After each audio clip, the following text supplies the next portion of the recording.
Friends இன்றைக்கி என்ன பண்ணுவோம் ட்ராப் நியூ ஃபங்க்ஷன் தான் பார்ப்போம். ட்ராப் ஃபங்க்ஷன் எப்படி யூஸ் பண்ணுறது தான். இப்போது ஒரு எக்ஸல் டேட்டா வந்து ஒரு ஷீட்லேருந்து இன்னொரு டேட்டாவுக்கு எப்படி ஈஸியாக ஏற்ற மாதிரி தான் பார்க்குறோம். இப்போது இதில் கிளிக் பண்ணுங்கள். கிளிக் பண்ணோன்னே ஷீட் நேம்லாம் கேட்கும்.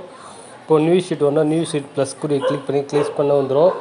இப்போது உங்களுக்கு டேபிள் நேம் ஏற்கனவே தெரிஞ்சால் இங்கே வந்து டேபிள் நேம் கொடுத்துங்க.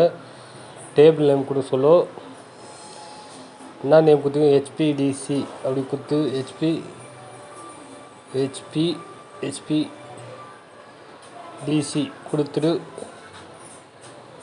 ஓகே ஊற்றுனா அந்த டேபிள் நேம் வந்துடும்.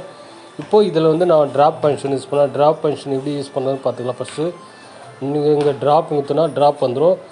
இப்போது அரே கேட்கும், ரோ கேட்கும், காலம் எது வந்து நீங்கள் வந்து ஃபஸ்ட்டு ட்ராப் பண்ண போகிறீங்கன்ட்டு அது இப்போது அரே. இப்போ என்ன பண்ணலாம், இதில் போயிட்டு கொடுத்துங்க ட்ராப்னு கொடுத்துட்டு ப்ராக்கெட் ஓப்பன் பண்ணிங்க. ரெண்டாவது வந்து ரோ வேணுமா காலம் ட்ராப் பண்ணுமா கேட்கும். எனக்கு வந்து காலம் வேணும்னா ரெண்டாவது கொடுத்துட்டு காலம் எத்தனை எனக்கு 3 காலம் வேணான்னா 3ன்னு கொடுத்துட்டு ப்ராக்கெட்டை க்ளோஸ் பண்ணிங்க. க்ளோஸ் பண்ணால் இது வந்துடும். இப்போது இது வந்து நம்மளுக்கு எப்படி வேணுமோ கேல்குலேஷன் பண்ணிக்கலாம். ஓகே ஃப்ரெண்ட்ஸ், இந்த வீடியோ பிடிச்சா கமெண்ட் பண்ணுங்கள், லைக் பண்ணுங்கள், ஷேர் பண்ணுங்கள். தேங்க்ஸ் ஃபார் வாட்சிங்.